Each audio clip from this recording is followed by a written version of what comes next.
name is Glenn Hudson. I am the CEO and the founder of HUD Energy, and we are based in Toronto, Ontario. I am Carlisle Hudson. I am one of the directors of HUD Energy.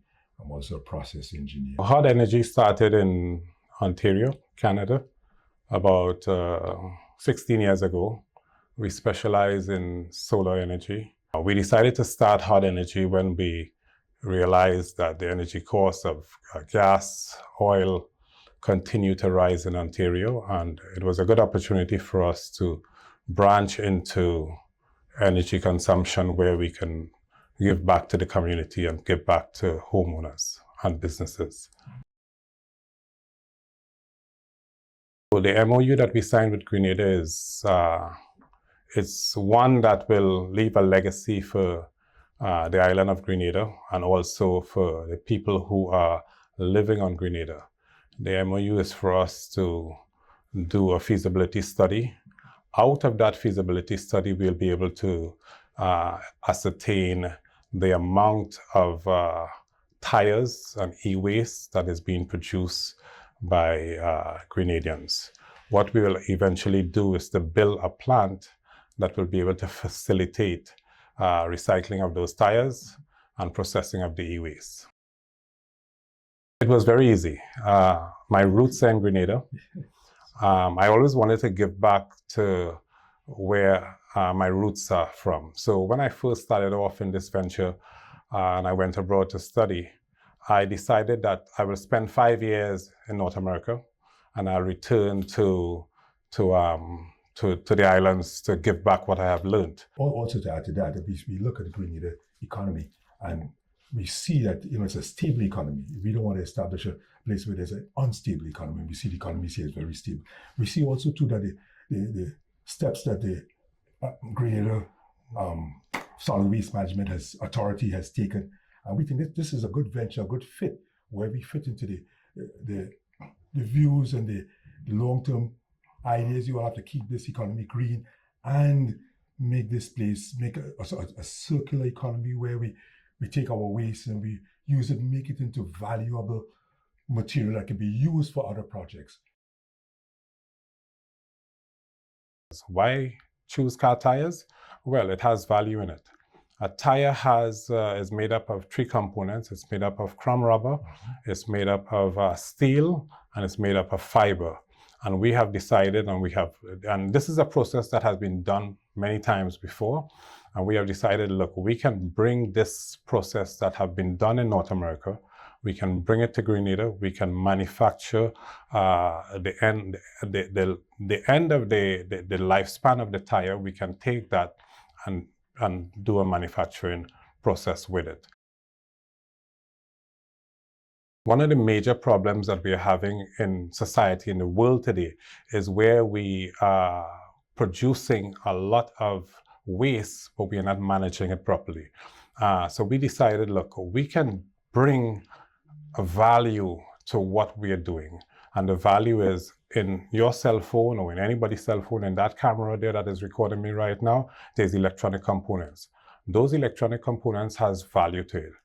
We're talking about at the end of the tire, chrome rubber. What is chrome rubber? When we take that tire, we shred it, we bring it down to a component where it could be used. What are we going to use chrome rubber for? We could use it in mats. How many of us have cars here? We all have cars, we all have mats as we walk into the house. That rubber, on those mats, we could use that rubber to create those mats right here in Grenada. We could use that chrome rubber to create, playgrounds. Not only that, in the US has a huge market. They use this chrome rubber to get exported. We probably can initially start exporting this rubber to the US. Where in Florida or Texas, where they use this rubber to put it back into the roads. We could start that here in Grenada too. Also, we put that rubber back into the roads. It makes the roads last a bit longer. Also, you could use that chrome rubber for insulation. Well, we're doing site visits so we could gather the information, how big a footprint we're going to build a plant.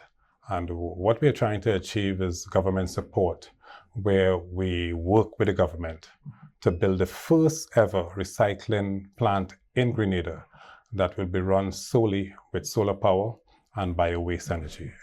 There's nothing of its kind right now in North America. Now, we have plants in North America, but they are still using fossil fuel. What we have decided to do, if we're going green, we're going green all the way. Absolutely. We are not going to compromise and use fossil fuel. So this is why we decided, look, Grenada is one of the ideal islands that we can do. We can do this. It's an island that we love. It's forward thinking, and we could create employment for, thousands of people on the island, and let Grenada be recognized not only for spices, but for one of the first and the world's first recycling plant run by biofuel and solar. We're looking at jobs, not just in the plant. You think, well, okay, we make jobs. You think we can't hire 1,000 people on the plant. We're not that big a plant. But look at what the spin-off is. Okay, first of all, we're going to have jobs in operation, jobs in logistics, jobs in maintenance. But even beyond that, outside of the plant, we're creating jobs for people in supply chain. When we started this project, we sat down and we strategized. We know that Grenada has maybe about 125,000 people living on the island. So what we decided to do is to gather information outside of Grenada. So we have St. Vincent, we have St. Lucia, we have Dominica, we have St. Kitts, that's correct. We have been speaking to these islands and negotiating with them so that we can gather their e-waste and their tires. So far, St. Lucia has said yes to us verbally. We are working on the paperwork, and we are now approaching St. Vincent and the Grenadines so that we can gather tires, because what will happen is that Grenada will be the hub, and the 5 islands that I call will be feeding Grenada. So we'll have constant employment, not just in Grenada, but we'll have employment in all the other islands that I call. Currently, we do not process tires. We have to stockpile the tires, and in stockpiling the tires, we use a considerable amount of the land space that we have at the Perseverance facility.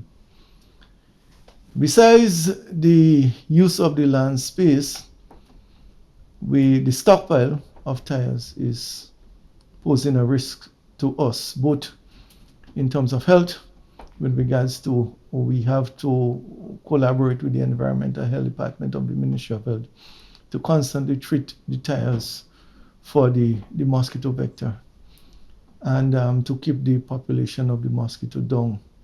Additionally, we have the incidence of fires in the stockpile of the tires, and that we had an extremely large one in 2021, and that was also repeated in April of 2026. The program and the processing, recycling of the tires would be accompanied by a communication program where we would try as much as possible to get all the tires that we could access at the national level and at the regional level. Importantly, we do have incidences of disposal of end-of-life tires indiscriminately and illegally at various locations on the islands. And as a result, we would be approaching the public and all the generators of used tires to allow us to access these tires so that they can be processed, because we would require all the raw materials that we could get in order to sustain the production. So reducing the incidence of illegal disposal nationally, reducing the stockpiles at the landfill, and also assisting our neighboring islands with the management of the end-of-life tires. That is something that is very critical for Grenada.